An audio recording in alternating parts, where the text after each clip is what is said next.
There were moments when men's cruelty could not be explained. It had to be seen.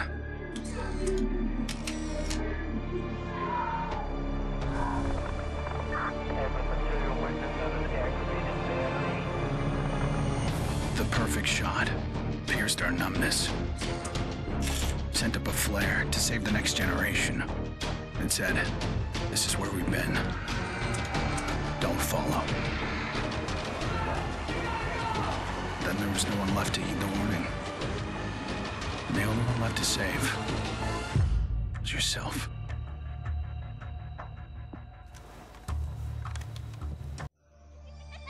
My earliest memory is war. It was a conflict so complex that it could never be resolved.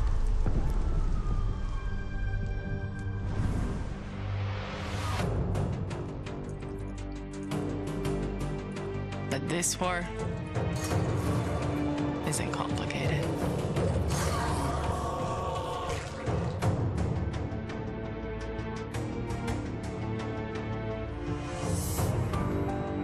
Death is still heartbreak.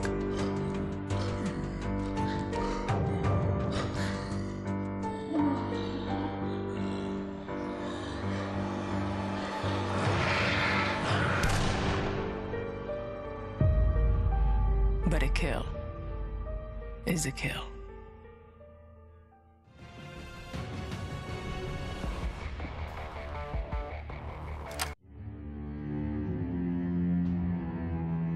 Don't play in the dirt, Ethan. Stop fighting, Ethan. Be polite, Ethan.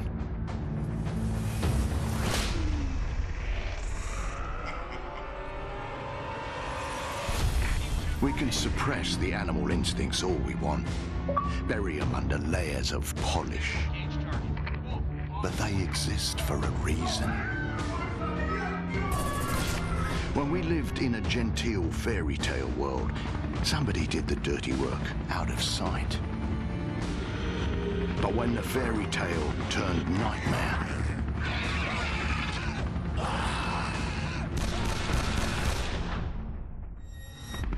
those instincts were the only thing that kept us alive.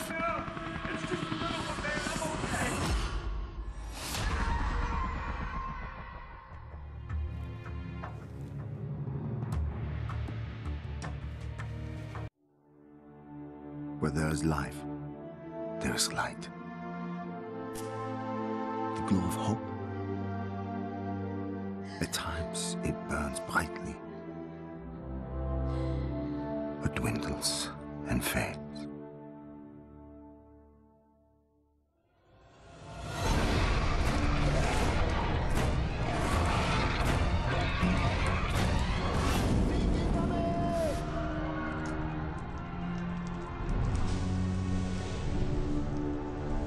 But once it is lit, we must never let it die.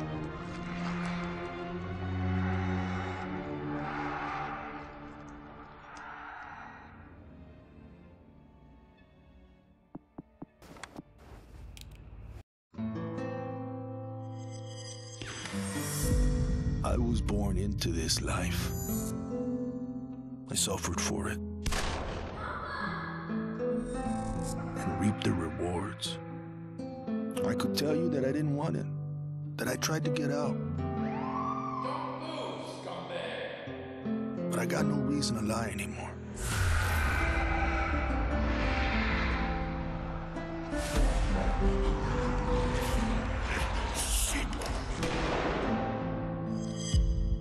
That life is the only reason I'm still here.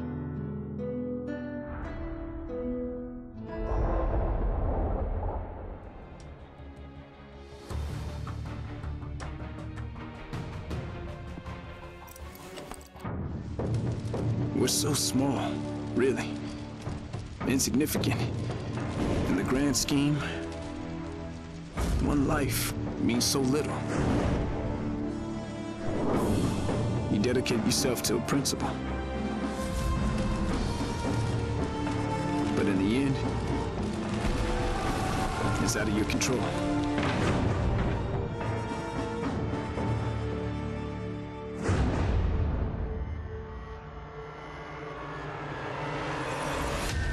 In this world, principles get you killed. You lend a hand, it gets torn off. You hesitate, you die. So you want to save someone? Save yourself.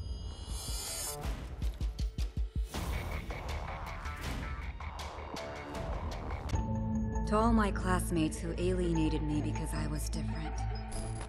To anyone who never gave me a chance. To the people who ignored me while I hid behind zeros and ones. Thank you.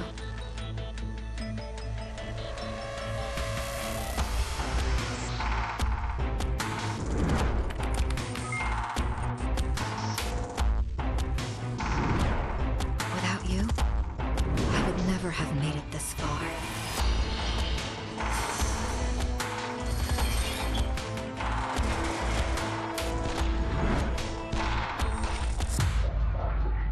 I would have been weak and dependent. I would have ended up just like you.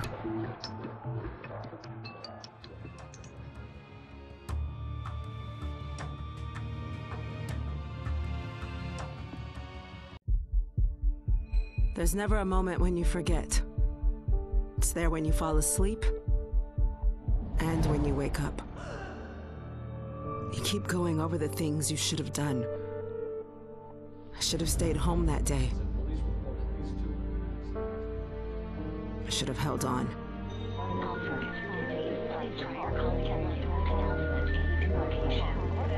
The agony is always there. But I've learned to live with it. Because the only thing stronger than regret is hope.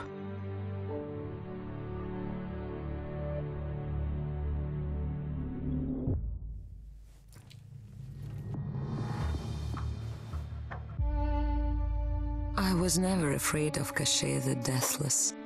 I laughed at the fairy tale of this undead phantom. A woman of science would never fear such silliness. But what do we know?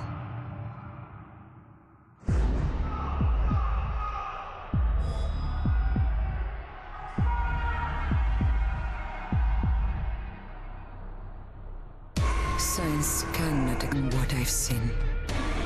And in the face of such horror, there is no logic.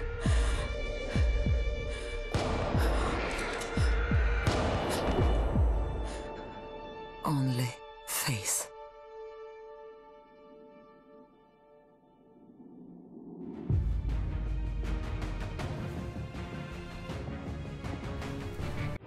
I was just a boy when the Soviet Union collapsed. The nation was divided in two. Those with power, and those without. At 8 years old, I learned the price of weakness. And I vowed never to pay that price again. I became the strong man. I gathered wealth, influence, and power.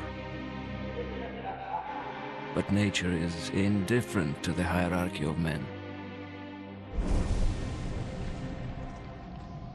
Once more, she burned my world to ashes, leaving only bitterness and the rage I would need to survive.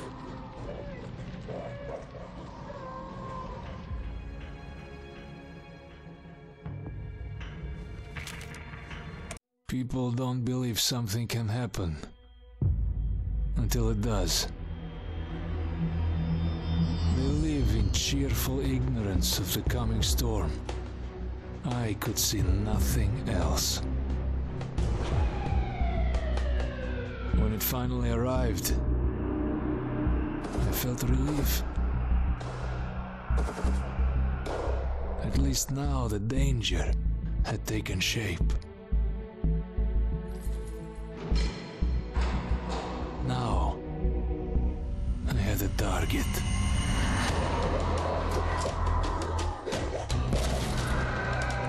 And I didn't have to fight alone.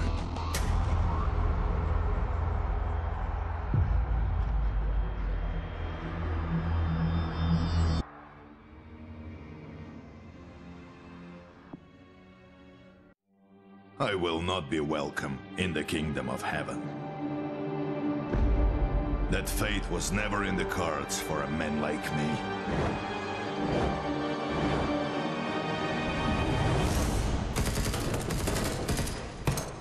The Lord had other plans.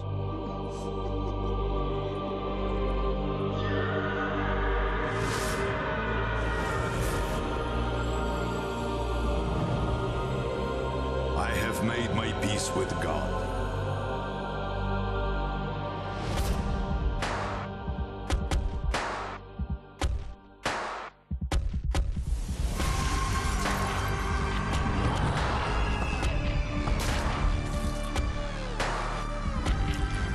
He is with me in this life. And that is enough.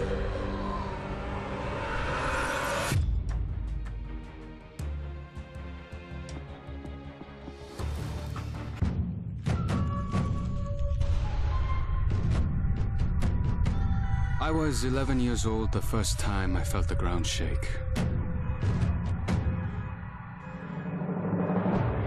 My instinct was to leave. But my grandparents wouldn't hear of it. This is our home, they told me. We don't leave. I came to live by that code. Earthquakes, tsunamis, typhoons, they're all part of life here. We accept them. We don't leave. When the evacuation was announced, I rejected it. This wasn't our way. Then I saw them. And I understood. This wasn't another disaster. This was a war.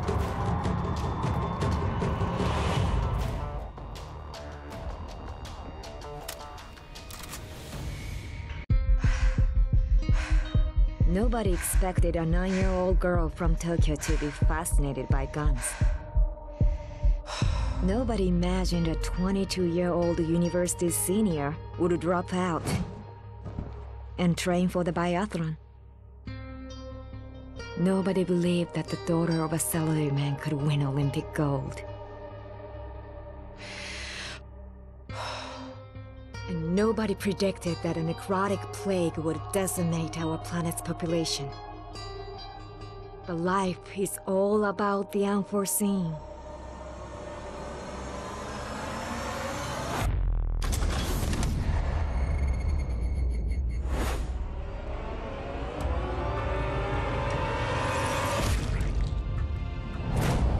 And nobody saw me coming either.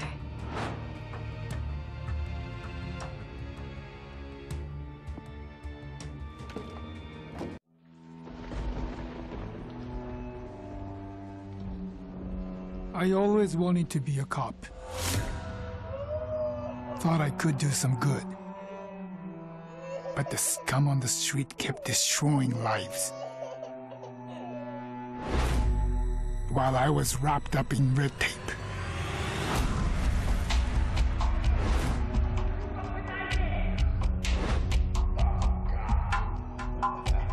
Shackled by senseless laws. The virus stripped all that away, left us to fend for ourselves. And finally, the chains were off.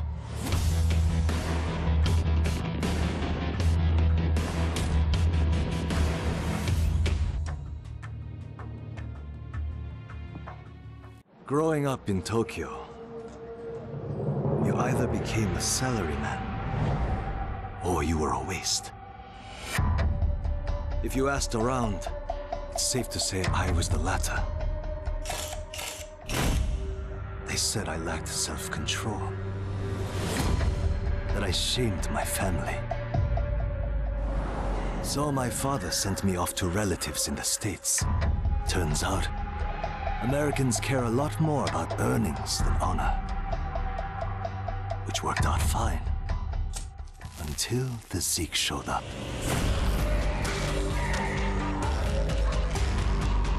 The Japanese decided to evacuate. They didn't have the firepower to fight. But I had special skills. So when everyone else was leaving, I went home.